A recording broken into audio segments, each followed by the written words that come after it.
بسم اللہ الرحمن الرحیم۔ آج کا جو ہمارا سبق ہے وہ ہے اسم صفت کے حوالے سے۔ اسم صفت فارسی میں ہم اس میں انشاءاللہ اس کے قواعد بھی پڑھیں گے، بنانے کا طریقہ، مثالیں بھی دیکھیں گے اور اس میں جو باریکی ہیں وہ بھی جانیں گے۔ اسم صفت کے کتنے درجے ہوتے ہیں اور ان کی مثالیں کیا ہیں، اردو ترجمے کے ساتھ انشاءاللہ ہم جاننے کی کوشش کریں گے۔ تو سب سے پہلے ہم جاتے ہیں اس کی تعریف کی طرف۔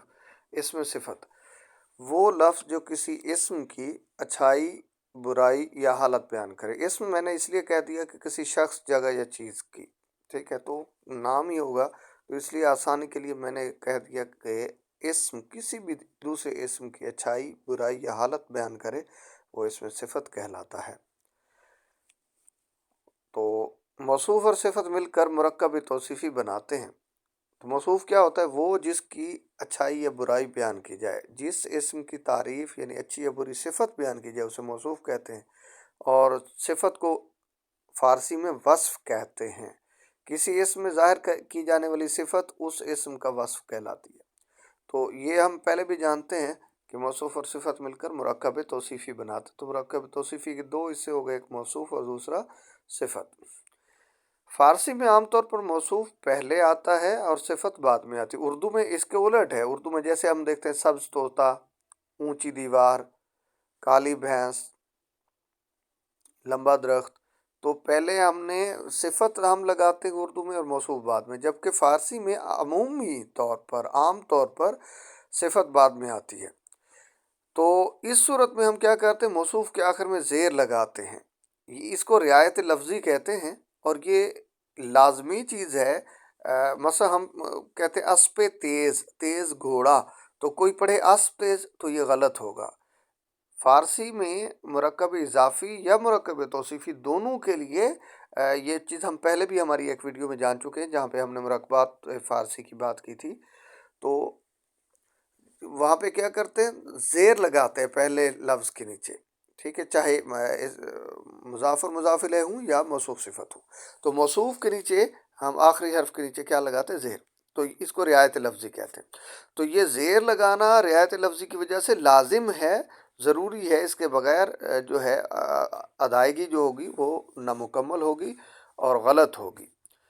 لیکن یہ اصول کیا ہے؟ عمومی ہے، مطلب موصوف کا پہلے آنا، صفت کا بعد میں آنا، یہ عام ہے، یعنی زیادہ تر موسٹلی یہ ہوتا ہے۔ اس سے ہٹ کر بھی آ سکتے ہیں۔ فارسی میں جب صفت پہلے لکھی جائے تو پھر بغیر زیر کے ہم پڑھیں گے، کیونکہ زیر جو ہے وہ موصوف کے نیچے آنی چاہیے۔ اس کی مثالیں ہم دیکھ لیتے ہیں، جیسے کلاه سفید، کلاه سفید، سفید ٹوپی، خانہ بزرگ، بڑا گھر، بز سیاہ، بز کہتے ہیں بکری کو، اور سیاہ، تو بز سیاہ، سیاہ بکری، کالی بکری، طویل درخت۔ اب یہ مثال دیکھ لیں کہ صفت ہم نے طویل پہلے لگا دی اور موصوف درخت بعد میں لگایا، تو ہم نے درخت طویل تھا، اگر ہم اس کو سیدھے انداز سے پڑھتے، ہم نے صفت پہلے لگا دی تو پھر طویل درخت پڑھیں گے۔ اسی طرح اوپر جیسے ہے کلاه سفید، اس کو سفید کلاه پڑھیں گے، اور اسی طرح سیاہ بز پڑھ دیں گے ہم اس کو۔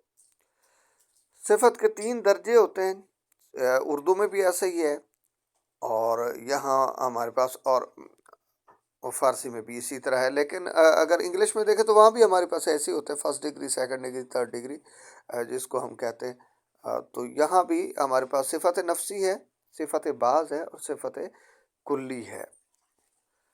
صفت نفسی یا ذاتی، اردو میں اگر ہم دیکھیں تو تفضیل نفسی اس کو کہتے ہیں۔ جب کسی شخص یا شے میں کوئی صفت تو پائی جائے لیکن اس کا کسی اور کے ساتھ تقابل نہ کیا جائے، مقابلہ نہ کیا جائے، موازنہ نہ کیا جائے، تو اسے صفت نفسی یا ذاتی کہتے ہیں۔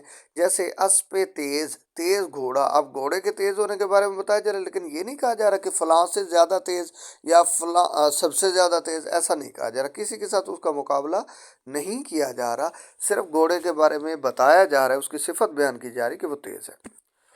صفت بعض وہ صفت ہے جس میں 2 اسموں کے مابین صفتی فرق پایا جاتا ہے۔ یہ چونکہ ایک گرامر کی زبان ہے تھوڑا سا، تو میں اس کو آسان کیے دیتا ہوں کہ یعنی وہ صفت جس میں 2 اسموں کے درمیان تقابل کیا جائے، مقابلہ کیا جائے، ایک کا دوسرے سے موازنہ کیا جائے، ناپ تول کی جائے۔ اس کی مثال ہم دیکھتے ہیں کہ